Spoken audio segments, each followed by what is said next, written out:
Ще се чуи.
Настанете се удобно, изключете телефоните си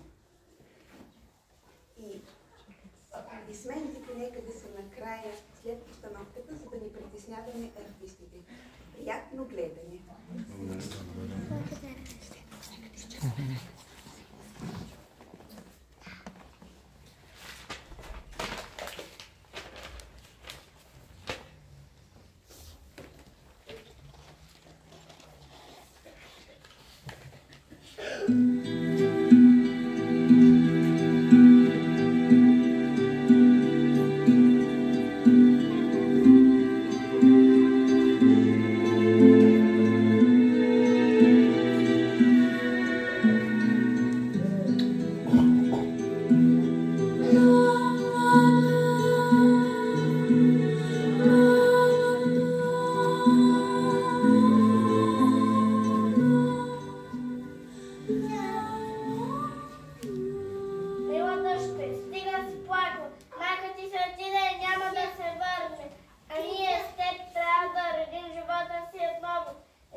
Ето, мили деца, така започва приказката, която днес искам да ви разкажа.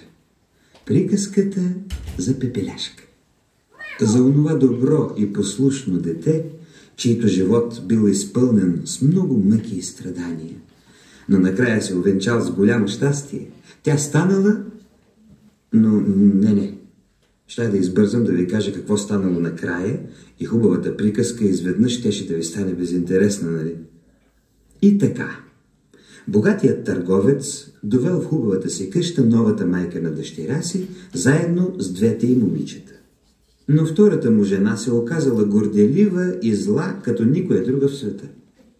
А дъщерите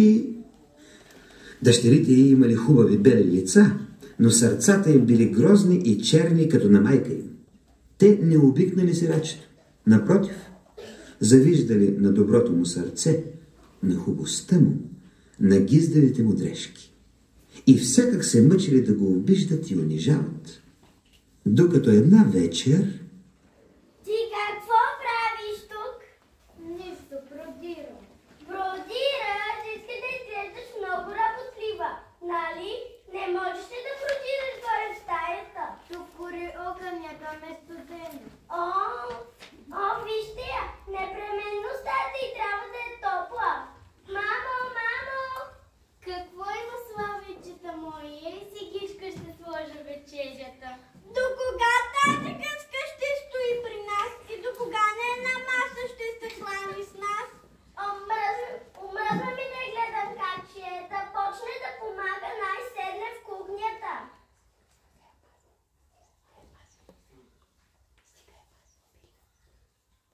Стига е пазила белите си ръчички.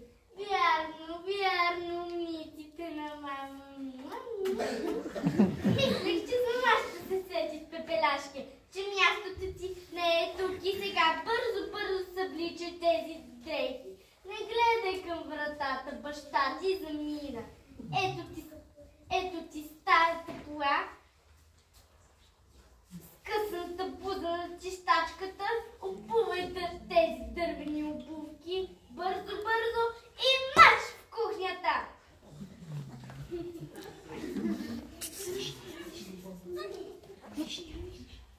Вижте я, каква царица стана! Царица, парцалица, царица, парцалица! Махай се от тук, заминавай в кухнята веднага! Махай се! Там ти е мястото! Можеш и да спиш там, до огнището ще ти е топличко. Ха-ха-ха! А пък аз, мамо, още сега ще се преместя в нейната стая. Примести се, там леглото е пухено, пък перденце са тантелени. Аз искам в нейната стая. Не, не раби, кака ти ще иземе хубавата и стая, а ти ще й носиш хубавите и рокли. Те в кухнята не са и нужни.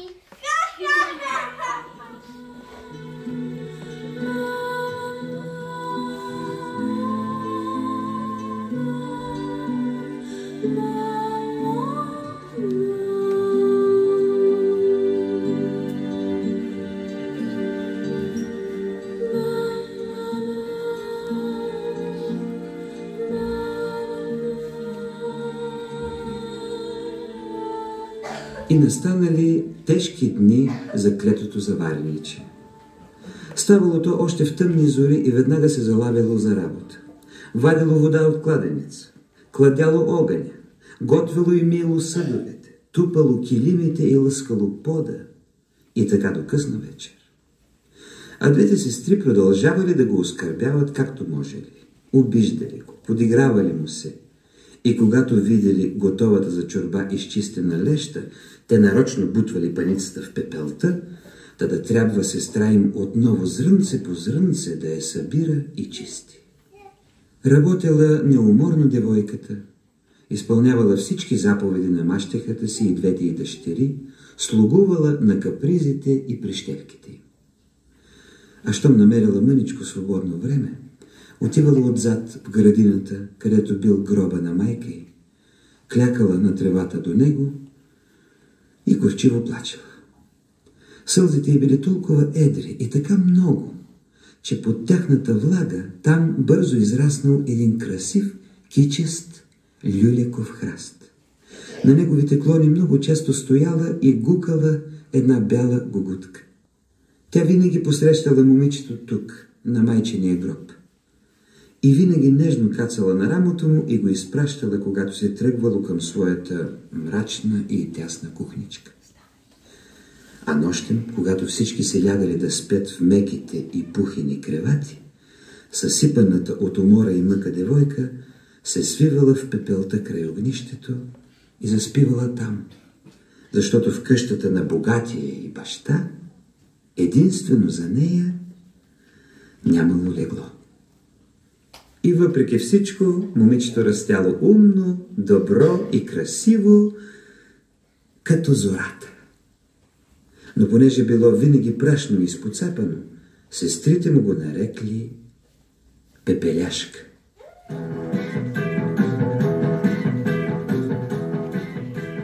Пепеляшо, изглади ми ягата и мъжетите. Пепеляшо, донеси ми ябълка от градината. Пепеляшке, умиси хляб.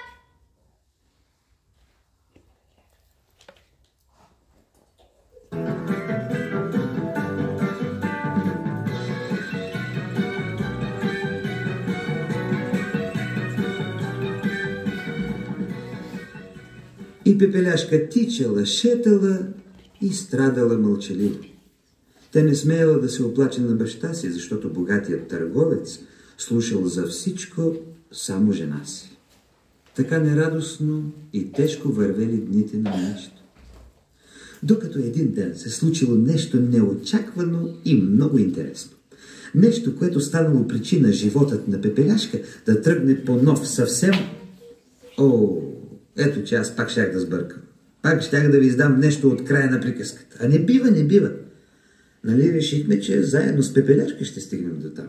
Да, вече ще внимавам. И така. Един ден на градския площад застанал царският глашатай и започнал тържествено да бие барабана си. Ето, чувате ли? Елате бързо и ние да се приближим и разберем какви царски думи ще съобщи той на народа. Граждани и селени на царството, слушайте ми царската повеля.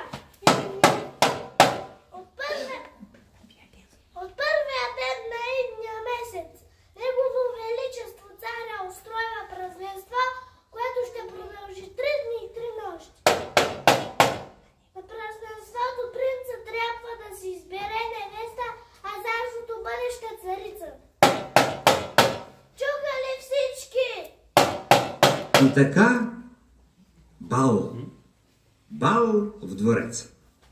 Сами разбирате, мили деца, какво оживление настъпило сред младите момичета на царството, пък и сред техните родители от тази новина. Всяка девойка искала да се представи в най-хубавия си, най-изискан вид.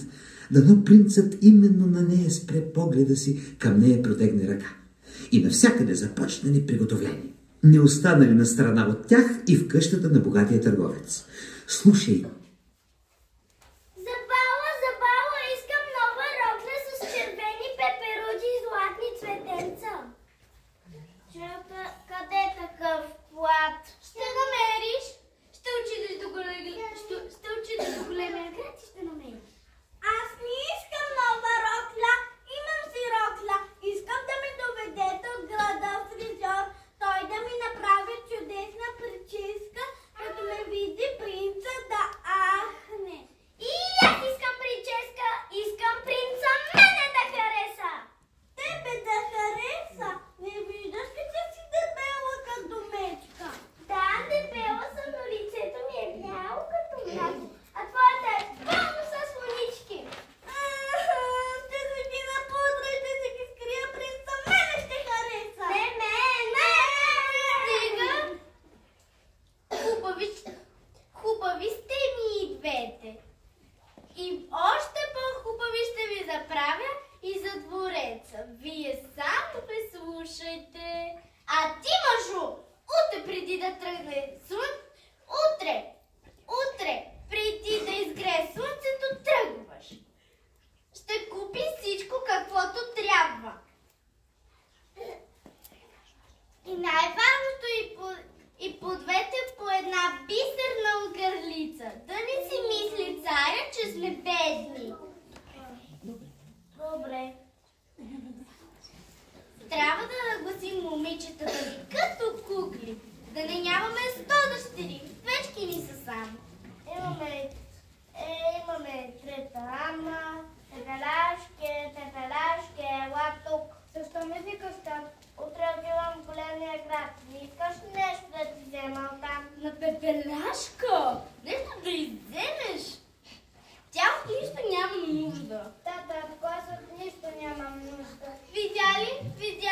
Веднага си готов да хачиш пари на вятъра.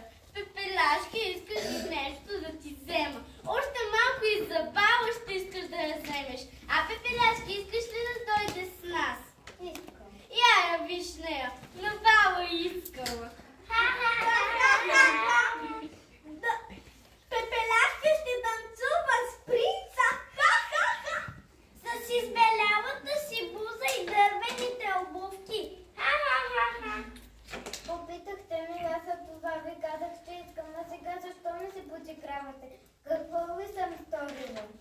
Ха! Разциври се коконата! Нека ти се! Нека циври! Сега най-важното е да се приготвим за бала.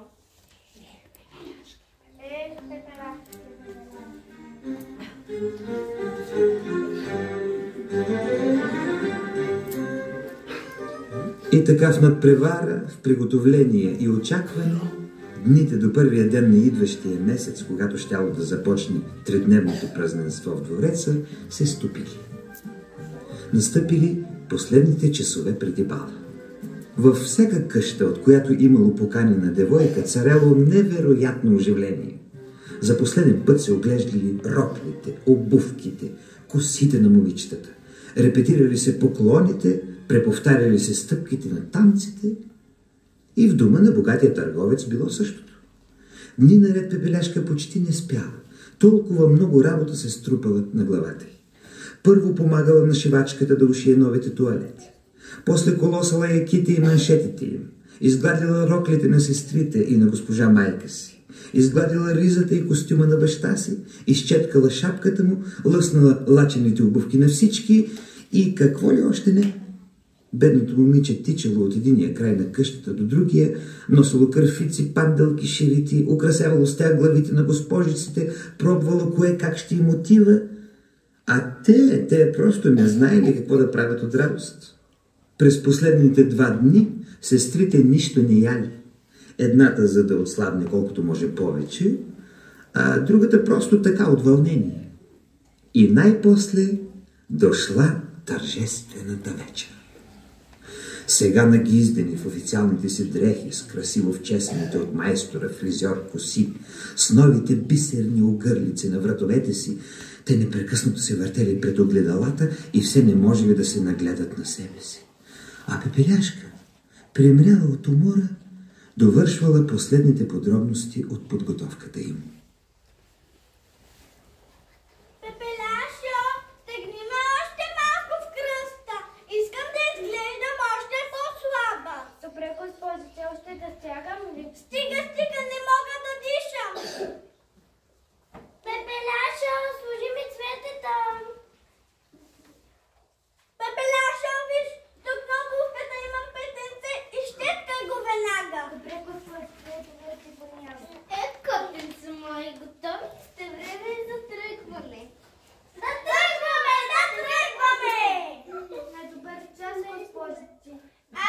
А ти, Пепеляшо, отивай в кухнята. Сви се пепелта и толкова. Айде, пиленца мои, да тръгваме. Изчуроликайте да ви чуя горщетата.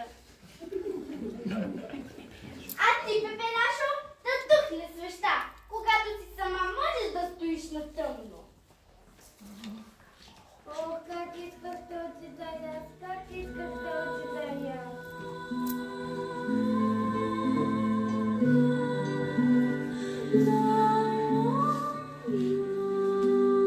И понеже била истински нещастна, а нямала една близка душа, с която да сподели мъката си, девойката отишла при гроба на скъпата си майчица, свила се под цъфналия люляк и горчиво заплакала. Мамичко, как исках този да яз, как исках? Гу-гу. Знам, моето момиче, знаеш, ще отидеш, защото имаш много добро сърце. Гу-гу, ти заслужаваш най-много да бъдеш дорета, да танцуваш на бала. Ах, мило печеченце, аз не съм за двореца, виж ме как съм облечена, как съм опута, ще загрузя празника, пък и хората ще ми се подиграват и може да ми изпътат царските хора. Не бой се, помислил съм за всичко. Разклати люляка само на кол съм казал и повтаряй след мен. Разклати си дръвче, разклати и за миг с сребро и злато ме покри. От глава до петите да я спалата. Разклати се дръвче, разклати и за миг с сребро и злато ме покри. От глава до петите да я спалата.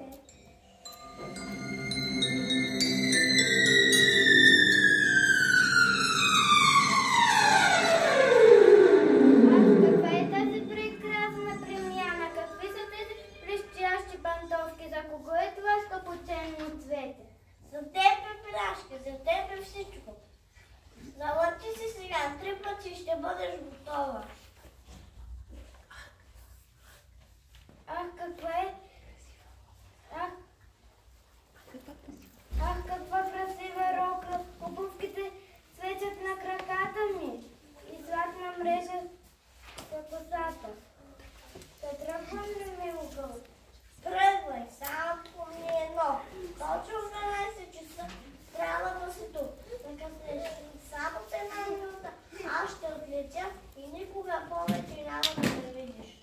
точно в 12 часа по нощ ще бъда отново тук. А сега отивам.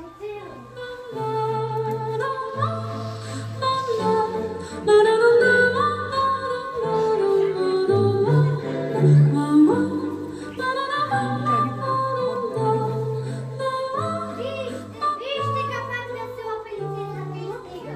Наистина е красива. А знаете ли коя е тя? Не! Мисля, че не е от нашия край. Погледнете, принца я забеляза. Ай, той не сваля очи от нея. Мамо, виж каква госпожица дойде на бала.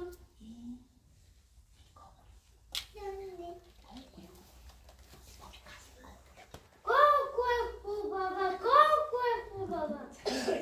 Царедворецо, тук съм, Ваше Величество! Виждаш това красиво момиче? Виждам я, не съм аз, всички не я гледат! По-красиво и по-мило момиче никога не съм виждал в живота си. Интересно откъде? Чия дъщеря е? Лицето й бяло, очите й сини като нощно небе, а устните сякаш две озрели малини. Искам да танцувам с нея. Това е ваш прав, принц. Дали избирате бъдеща принцеса?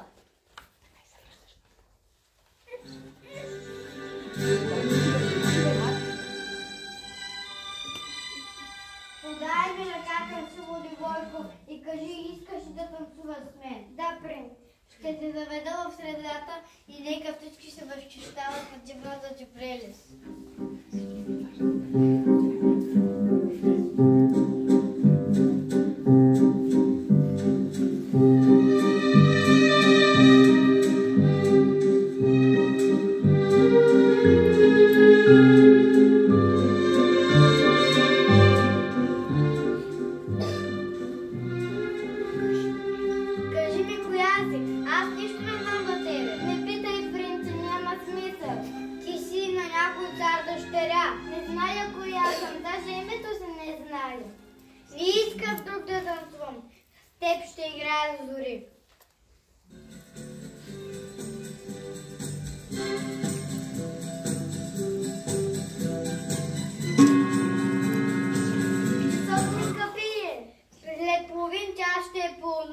И тогава ще седнеш на масата до мен.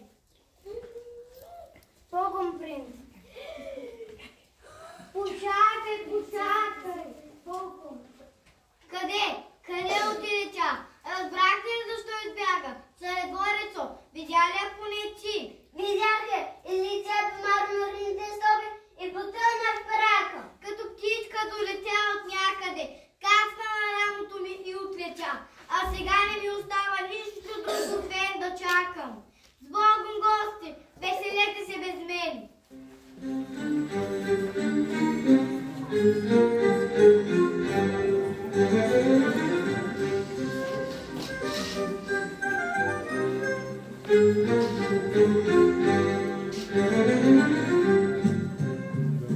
А Пепеляшка тичала към градината с майчиния гроб, към цъфналото люляково дръвче с бялата гугутка кацнала на него. Тичала и стигнала на време. Свалила бързо сърмушитата си премяна, стъплените пантовки и скъпоценното цвете от косите си, сгънала ги и ги сложила под храста, а бялата птичка бързо ги отнесла някъде. След това облякла своите бедни, посипани с пепел дрехи, обула дървените си обувки, вързала на главата си избелялата кърпа и бързо се свила до огнището в тъмната кухня. Скоро баща й, мащихата й и двете госпожици също се прибрали. Те дълго разговаряли за неизвестната красива гостинка на бала, която принцът тъй много харесал и която изчезнала без да му каже дори името си. А сърцето на Пепеляшка тръпнало от радост, че не са я познали. Премирал в очакване на следващата вечер. Едва дочакало момичето слънцето да потъне в своя залез. Едва изпратило двете си напудрени и фризирани сестри повторно към царския палат. Едва затворило вратите след мащихата и баща си, които ги придружавали, и литнало към градината, към люляковото дръвче, към бялата гугутка, която пеяла на него. Кълъпче, кълъпче, кажи ми, ще въртите ли тази нощ двореца? Ще види ли принца още веднъж? Гу-гу, гу-гу, ще идеш при Милашки и тази вечер да бъдеш още по-красива. Ето виж, разклати се, дръвче, разклати и за миг се сребро и злато ме покри. От глава до пети да ида и аз в палата.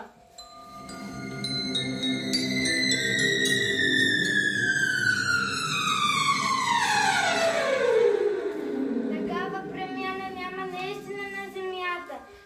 Тая рокля сякаш се къса от небето, обсипан с безброй звезди. А обувките са този път кристални. Благодаря ти, Кълъп. И помни, точно в 12 часа трябва да си тук. Закъснеш само с една минута, аз ще отлетя и никога повече няма да ме видиш. Помня, няма да закъснея.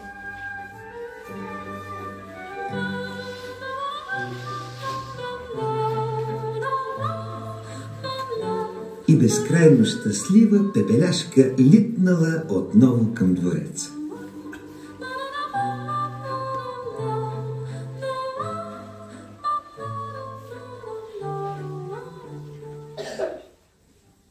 А там втората вечер на празненството отдавна била започнала.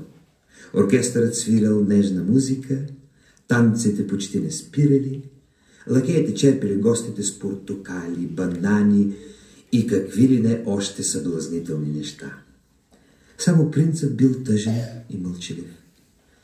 Той стоял на терасата и непрекъснато гледал натам, откъдето трябвало да дойде неизвестната красива девойка от предишната вечер.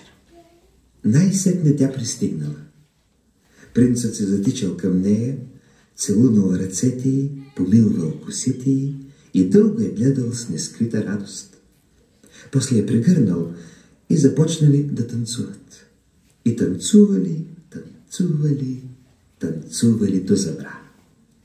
Отново царският син се опитвал да разбере името на момичето, откъде е, кои са родителите му, но напразно.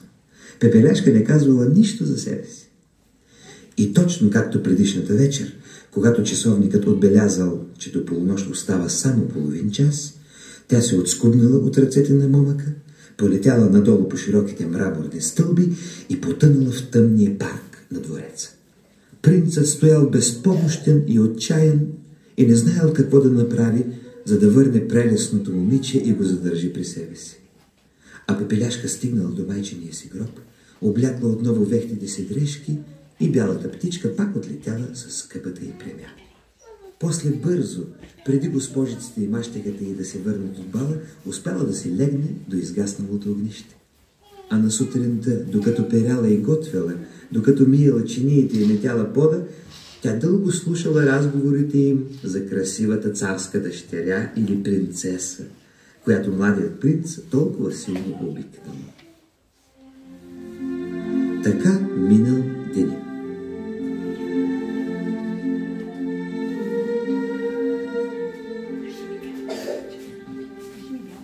Кажи ми, бяло Кълъпче, ще отида ли тази вечер на баба? Ще видя ли принца още веднъж? Гу-гу, гу-гу, ще идеш пред Пепеляшки и тази вечер ще бъдеш още по-красива. Ето, виж. Пепеляшка бързо.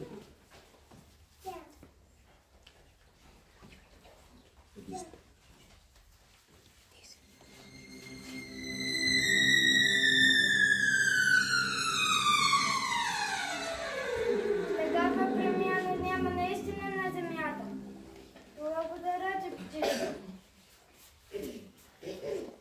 Облякла Пепеляшка бързо цялата тази прелест, увила красиво копринените си коси в тънката блестяща паежина, помилвала нежно гугутката.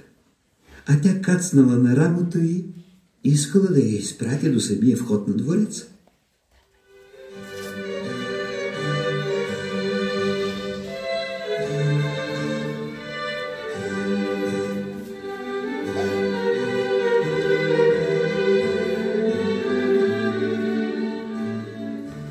А там я чакали.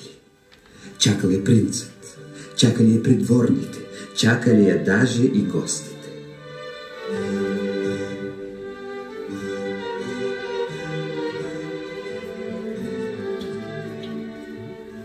Изведнъж оркестърът престанал да свири, танците спрели и в залата настъпила пълна тишина.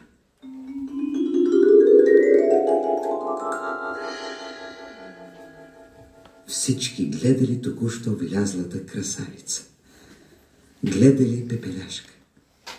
А тя стояла смирена и усмихната и блестяла с неповторимата си красота.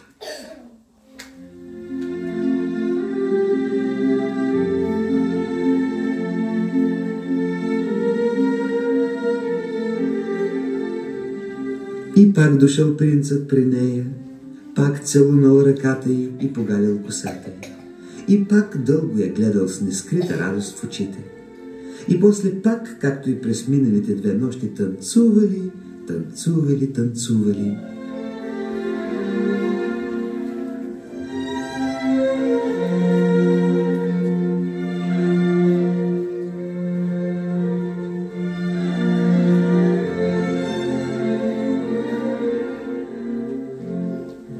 Но наближило полунощ. Защо си неспокойна, девойко?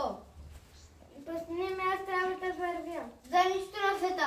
Ако и тази вечер ти изгубя, аз никога повече няма мога да те намеря. Престани ме, принц.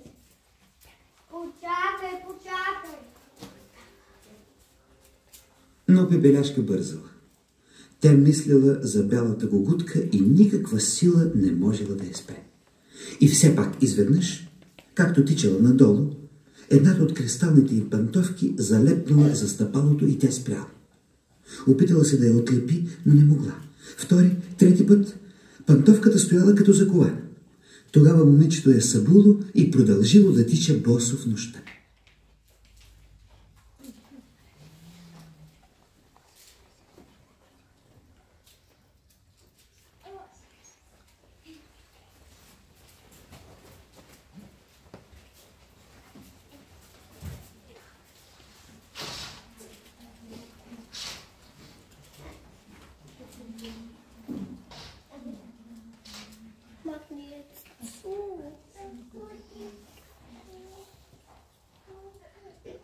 Успях и тази вечер да се върна на време.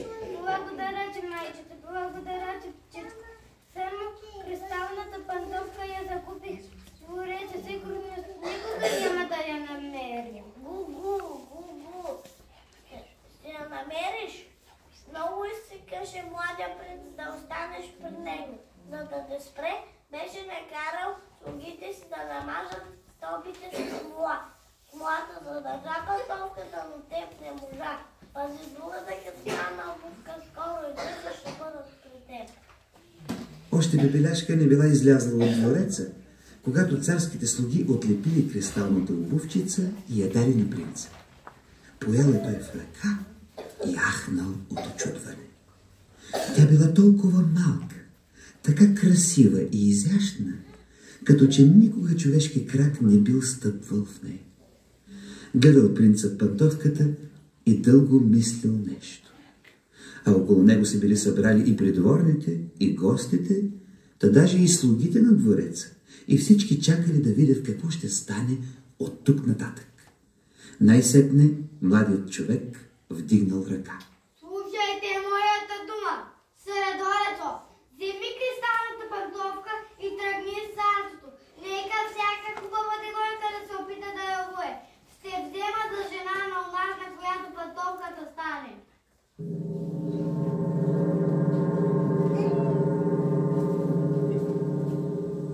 И тръгнали царските хора из страната. Започнали да мерят пантовката първо на принцесите и графините, на всички придворни дами и техните дъщери, на празно. Обувчицата била много малка за тях. След това тръгнали по градовете и селата, влизали от къща на къща. И тук не открили девойка с такова малко и нежно краче. Най-сетне стигнали и до дома на богатия търговец. Двете сестри на Пепеляшка толкова чакали този ден. Всяко от тях така се надявала, че именно тя ще успее да обуе пантовката и следователно ще стане съпруга на красивия млад принц, че едва дочакали царедворците да почукат на вратата. Отворете, ние сме царски хора!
научи принца, зле ще се накаже. Кротко, госпожо, имам и една заповед. Чакай моите прасота да се опита да му ипам долката. Тази, на която стане, ще бъде жена на принца и бъдеща наша царица. Ще се оплача на принца. Оплачи се. А ти, девойче, елай седни тук.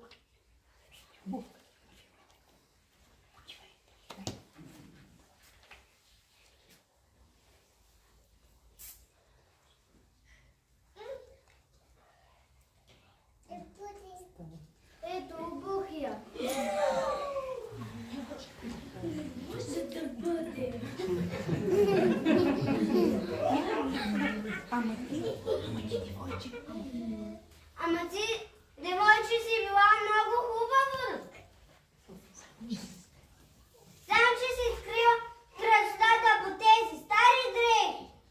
Чакай, сине си ли красавицата от бала? Да вървим към двореца. А ти, хубавице, тръгвай сам. Принците чакат с нетърпение. Аз двореца? Не, няма да дойда. Погледнете ме, срам е от принца. Гу, отворете ми. Влез, гълъбче. Искам да ти помогна и днес, пепелашке. Искам да ти донеса царска премяна. Искам като ярко слънце да влезеш в палата, да грееш на царството. Айде, залати си 3 пъти и всичко ще бъде както ти трябва.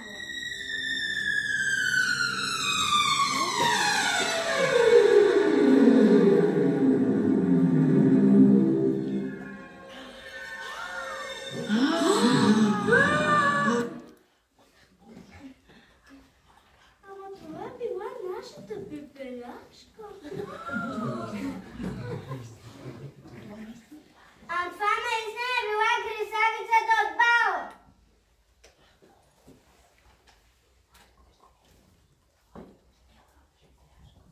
Моята дъщеря, моята пепелашка. Добър час, дъщеря.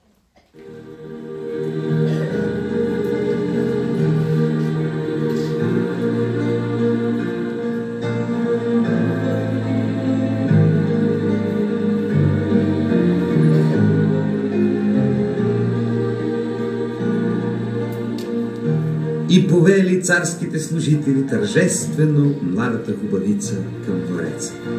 А първият царедворец съобразително пратил един войник напред, та да предупреди принца. Ах, как се зарадвал младият човек, че неговата единствена избранница е намерена и идва при него. Излязал той с цялата си свита, посрещнал пепеляшка пред входа на палата и я въвел вътре като своя годеница.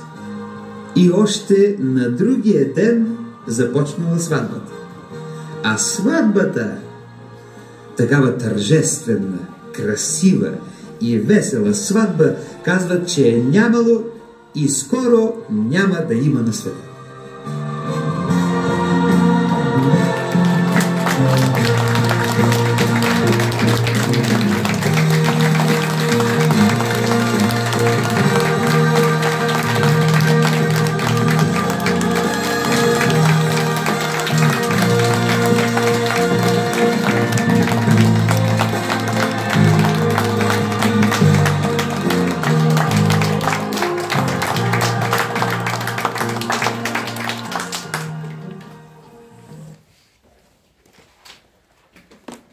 Добър ден, уважаеми родители, скъпи деца. Тази вечер е една по-различна вечер, изпълнена с много радост, усмивки и малко сълзи. Тъй като днес ще бъде последното довиждане, но с много приятни емоции. Скъпи деца, вие пораснахте пред нашите очи. С вашите малки ръчички станахте големи, умни, добри и възпитани момчета и момичета, които са готови вече да чуят първия училищен звънец.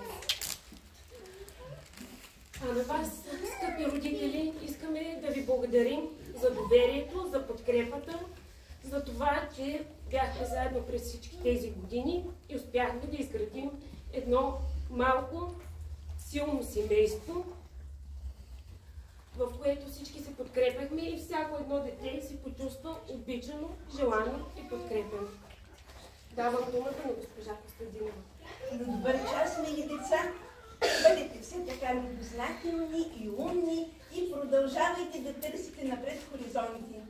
А на вас, родители, ви пожелавам да имате повече търпение и любов и слушайте вашите деца, защото те са много по-креативни от това. На добър час на всички бъдещи първокласници. И сега да връчи свидетелствата на децата, които предполагам, че са заслужили достойно. Те са доказали, че имат училищна готовност, ама предполагам, че тази вечер се убедихте какъв артистизъм проявяват. Така че някои са готови направо да влязат в театрално студио, да видите мен. Но аз искам да им пожелая мирно небе, да им пожелая щастливо детство и смели мечти. Всичко останало, заедно с семействата си, с приятелите си, ще постигате всеки ден от живота си. Аз ще ви връча удостоверенията, а родителите, преди да си тръгнат на децата, които са получили удостоверения, ще помоля само да минат да се разпишат на приложението, просто че са ги получили. Има и малки подаръци. И естествено, на добър час, мили мои, ние ще се виждаме следващите дни и месеци с вас, но въпреки всичко трябва да мислите от тук нататък като ученици. Нали така? Да! Готови сте. Борис Генов, тук ли ще идете? Тук, добре, за да могат всъщност да се снимат. Боби, заповядай. Заповядай, успейте да желавам. Сигурно ще има снимка.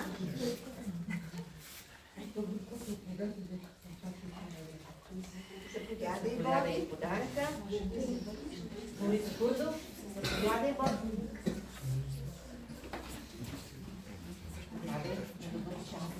Училището.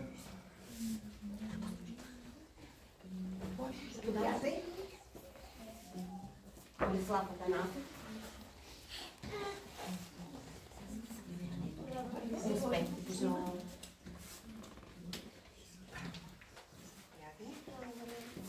Юлия Йорданова. Заповядай. Благодаря. Каква ще бъдеш? Искам да стана певица и танцорка. Личи. Там сме тръгнали.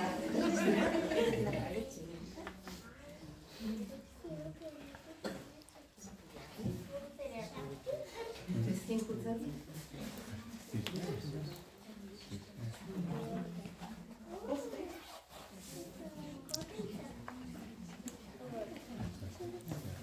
Кристиан.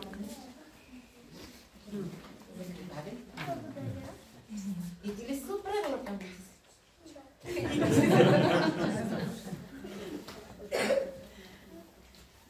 Успех. Марина Янкова. Много актриси очакваме като гледам. Успех.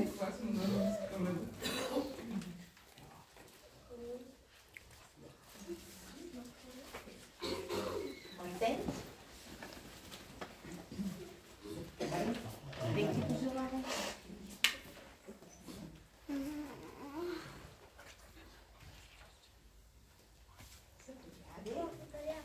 Мартин Балеятов. За тебе знам. Ти ще бъдеш специалиста по климатиците и чакам просто. Ще ми помагаш, имам достатъчно количество вече. Успех ти пожелавам.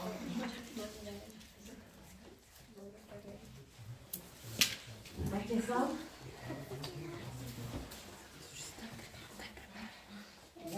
Благодаря.